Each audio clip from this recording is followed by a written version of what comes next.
ஜோதிட சொந்தங்கள் அனைவருக்கும் மகிழ்ச்சியான வணக்கம்.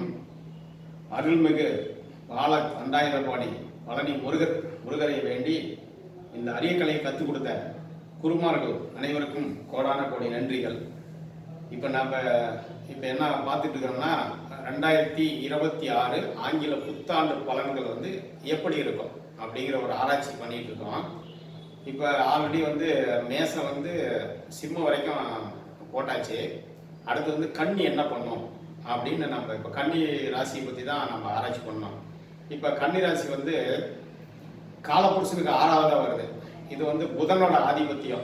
அப்போ புதன் நல்ல ஒரு ஆட்சி உச்சமாக இந்த இடத்துல தன் சொந்த வீட்டில் உச்சமாகிறது புதன் மட்டும்தான். இந்த வீட்டில் நல்லா உச்சமாக இருக்கிறாரு.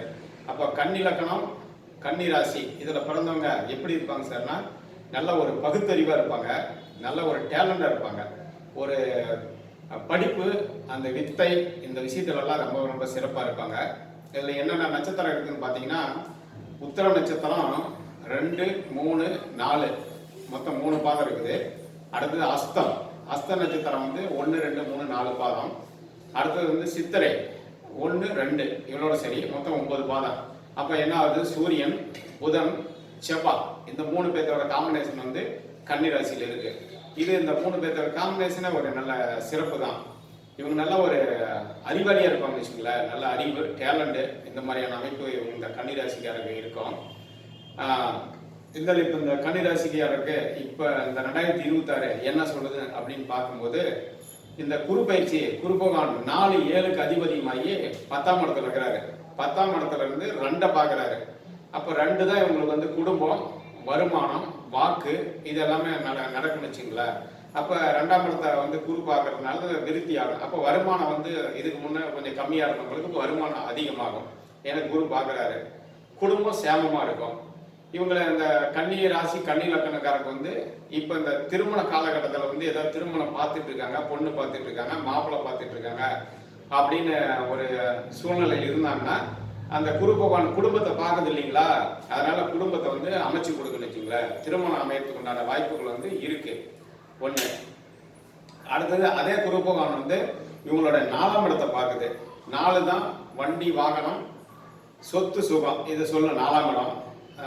அம்மாவை சொல்லும், தாயாரும் 4ஆம் இடத்தை தான் சொல்லும்.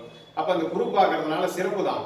ஆனால் இன்னொரு விஷயம் என்னன்னா, அந்த இவங்களுக்கு 6ல் இருக்கிற ராகு பகவான் தன்னுடைய 3ஆம் பார்வையை அதே தனுசை பார்க்குது, 4ஆம் இடத்தை பார்க்குது. அதே 7ஆம் இடத்துல இருக்கிற சனி பகவான் தன்னுடைய 10ஆம் பார்வையா அதே 4ஆம் இடம் தனுசை பார்க்குது. அப்போ குரு சிறப்பு தான். குரு பார்க்கறத ஒரு சொத்து சுகம் சேரும், நல்ல ஒரு வண்டி வாகனங்கள் சேர்க்கை இதெல்லாமே இருக்கும். இருந்தாலும் அந்த ராகுவும் சனி பகவானும் சேர்ந்து ஒரு இடத்த பார்க்குறாங்க, அந்த இடத்த பார்க்கக்கூடாது. அப்போ என்ன ஆகுன்னு கேட்டீங்கன்னா, இவங்களுக்கு 4ஆம் இடம் தான் சுகம். அப்போ சுகத்துல கொஞ்சம் ஒரு பிரச்சனை இருக்குது. அதான் ஆரோக்கியம் சார்ந்த விஷயத்துல கொஞ்சம் பிரச்சனை இருக்குது. ஆரோக்கியமா இருங்க. அதே மாதிரி தன்னுடைய அம்மாவுக்கும் ஆரோக்கியத்தை பத்தி பார்க்கணும். ஏன்னா அந்த ராகு பார்க்கறதுனால ராகு தான் படம் எடுப்பாரு. அப்ப ராகு படம் எடுக்கிறத கிரகம் நம்ம அம்மா இடத்தை பார்க்கும்போது அம்மாவுக்கு ஒரு படம் எடுக்கிற மாதிரி இருக்கும். படம்னா என்ன, இது போட்டோ கிடையாதுங்க சார், எக்ஸ்ரே எடுக்கிற சூழ்நிலை ஒரு அம்மாவுக்கு. அதனால கொஞ்சம் அம்மா கவனமா பார்த்துக்கணும். இது ஒரு சிறப்பு. அடுத்தது அந்த 7ஆம் இடத்துல இருக்கிற சனி பகவான் லக்கணத்தையே பார்க்குது. அப்ப அந்த லக்கணம் தன்னுடைய ராசி லக்கணத்தையே கண்ணியே பார்க்கும்போது, அப்ப சனி பகவான் மீன ராசி நீர் ராசியில இருக்கிறாரு. அதனால நீர் ராசியில சனி பகவான் இருக்கும்போது அவர் ஒரு தொற்று வியாதி இந்த லக்கண ராசிக்காரருக்கு வர்றதுக்கு வாய்ப்புகள் இருக்குது.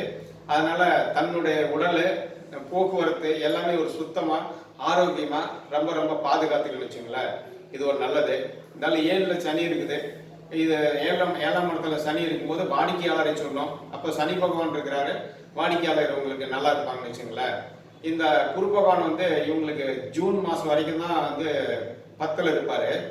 ஜூன்ல இருந்து மறுபடியும் டிசம்பர் வரைக்கும் இதுக்கு வந்துடுறாரு. இங்க மறுபடியும் கடகம் உச்ச வீட்டுக்கு வந்துடுறாரு, 11ஆம் வீட்டுக்கு வந்துடுறாரு. அதனால 11ங்கிறது ஒரு சிறப்பு தான்.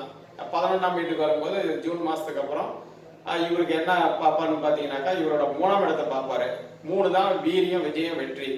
அப்போ இவங்க ஏதாவது ஒரு வெளிநாடு போகிறது முயற்சி பண்ணுறது, படிப்பு சார்ந்த விஷயம் முயற்சி பண்ணுறது, ஒரு தொழில் அமைக்கிறதுக்கு முயற்சி பண்ணுறது, ஒரு வேலை வாய்ப்புக்கு முயற்சி பண்ணுறது, இது எல்லாமே வந்து ஜூனுக்கு அப்புறம் இவங்களுக்கு ஒரு நல்ல பாசிட்டிவான ரிசல்ட் கிடைக்கும். அதனால் கொஞ்சம் வெயிட் பண்ணுங்க. இப்போ கன்னிராசிக்காரங்க எல்லாமே இந்த 2026 நல்லா இருக்கும். வாழ்த்துக்கள். வாழ்க வளமுடன்.